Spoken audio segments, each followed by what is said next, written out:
Hello bookworms, welcome to a new video. I wanted to do this because fuck it, I like books, these are my favourite books, I wanted to make a video about it.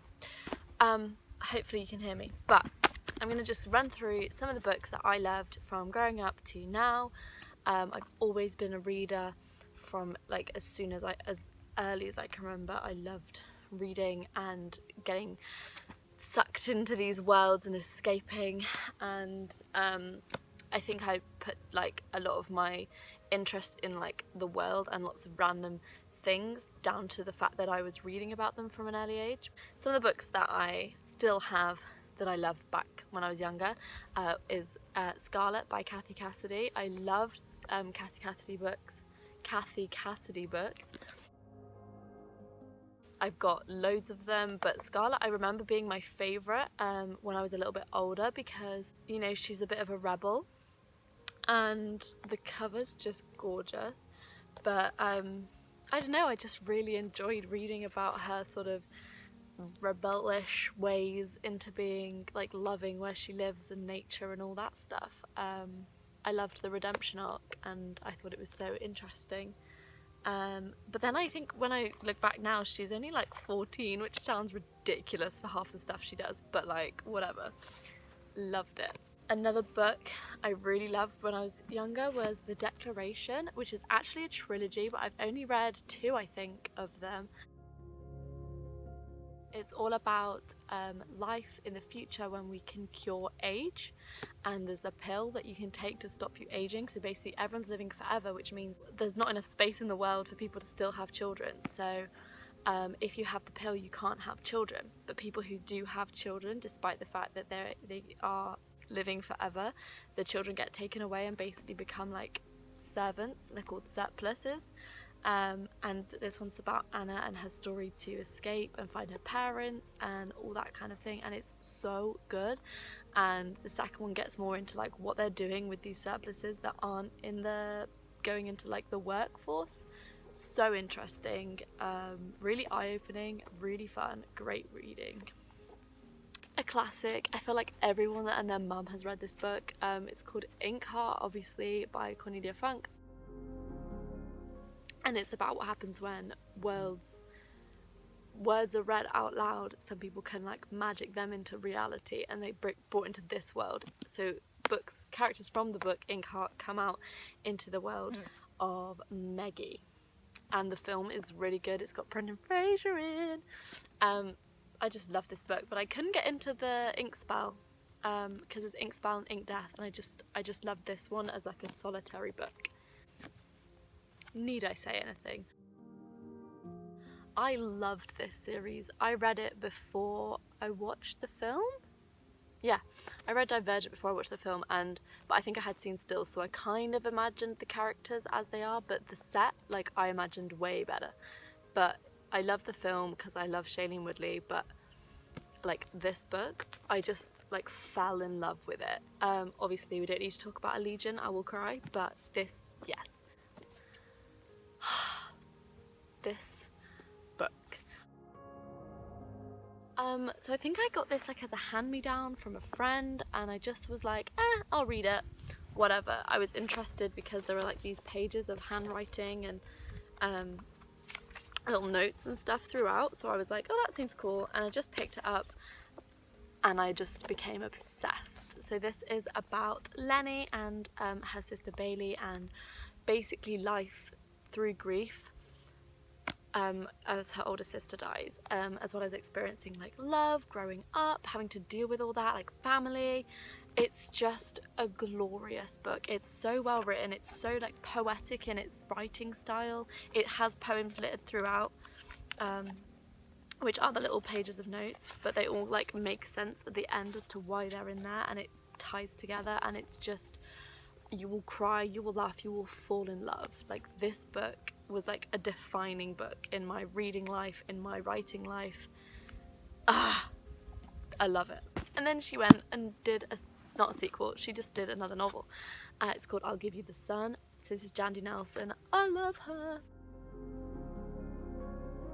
And this is just as beautiful. It's a different story. It's still surrounding grief and growing up and all that, but this is about two twins, Noah and Jude, and it basically switches between their perspectives, but it tells Noah's when they are 13 and Jude's when they're 16. And it's so interesting how that works, because you think that would be far too complicated. She must have had such a headache writing this book, but it's just a beautiful book. Like, you should read it. Once again, the style is so lyrical and poetic and beautiful, and I just like love these books. And that brings us on to Night Owls. So my friend Popsy actually gave me this book. I think she bought it for me as well.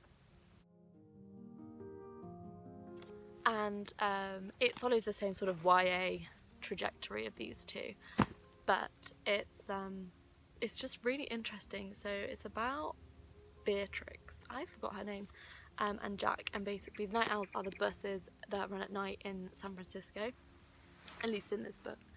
And she's an artist and he is also an artist. They're like, oh, it's just a beautiful love story without being too cliche. It deals with some more adult topics and it's just lovely. I really like this book. I've reread it multiple times purely just to get that like wholesome feel. Those are my YA kind of younger things. I still reread these ones, and I actually really want to finish the Declaration series. But these are ones that I come back to because they make me happy, and they just sort of define my like writing and reading styles so much. So thank you Jandy Nelson and Jenn Bennett for these books. And that then happily brings us on to later reading, less YA, more classical, more Victorian, which is kind of what I fell in love with. So at A-level I studied both Dracula and Dorian Gray. Dracula is epistolary, it's about the vampire, you know what Dracula is. But like, I just fell in love with this genre. The Gothic is so like, it just encapsulates everything I like to read, and it's so excessive and ridiculous, but at the same time full of all these like taboos and just really interesting things, and I'm like obsessed. I keep saying that, but I got really into this book. I loved analysing it. Like, this is chock-a-block full of notes and like highlights, and like I just found it suddenly really interesting to be analysing a text, and I think that's really what excites me about the Gothic, because I like analysing it. And then alongside that we did The Picture of Dorian Gray, which I'd already liked Oscar Wilde from The Importance of Being Earnest and his other plays, but this book is just, again, got that Gothic style, but with that whole decadence, which is such an interesting era to talk about and learn about. So I would definitely read this book. It's an interesting read. I kind of prefer the whole sort of theme rather than the book itself, if that makes sense. It's just such an interesting one to analyse, and so many good quotes, so much fun in Oscar Wilde's writing. That led me on to university because I loved the Gothic so much. I was like, oh, I can do this. So I went to uni to do English literature and read Ali Smith's Girl Meets Boy in I think it was a Star-Crossed Lovers. It was Star-Crossed Lovers module in first year, and first year the books did not interest me at all. I was not very excited. I was a little bit, but not really. It was sort of creative writing that was really exciting me about uni, and the actual fact that I was at uni. But this book like just brought it whole back to me of like how amazing writing can be. It's such a tiny novel. It's got multiple perspectives. It's got multiple influences and like energies within it, and it's just such a good book. It's feminist, it's queer, it's beautifully written. I think I wrote something as soon as I finished it. So I read it on the 15th of April 2018, and I wrote, one of the most wonderful books I've ever read. Its freedom in design is inspiring and fresh and life-changing. Wow. So yeah, obviously I was very excited when I finished that. I think I was on the train, but anyway, it's really good. And then that leads me to my gender monstrosity module in third year. So second year really wasn't the most interesting in terms of like my literature modules, although I did do Decadent Men, which was really exciting in terms of its like themes that we addressed. But in gender monstrosity I read Margaret Atwood's The Robber Bride, which is a big hefty novel, but it's so good. So it's about Tony, Roz and Karis, who are 3 women, and they've all somehow been involved with a woman called Xenia at different stages of their life, and it talks about their childhood trauma, which is how they're affected as adults, and then how she uses that to manipulate them and make them feel great until suddenly she walks away with one of the things that they love the most.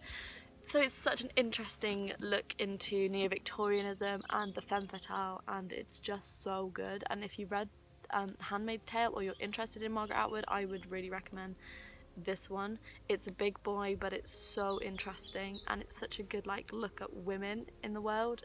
Obviously that's what Margaret Atwood does. It's good, just do it. And then the second half of this module, we also looked into more neo-Victorianism in the late 40s. So we did The Little Stranger by Sarah Waters, and this is so good. It's set in the 40s, but it is neo-Victorianism in style, and it is about sort of the decline of the big country estates after the World War II. So yeah, World War II.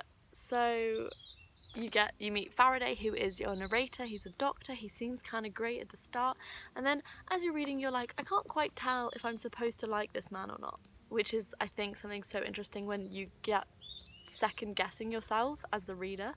And she just captures that mood so well, and it's got the same sort of gothic inspiration, and it's just so good and actually quite scary at times. The film did not do it justice. So yeah, that's a little roundup of some of my favourite books.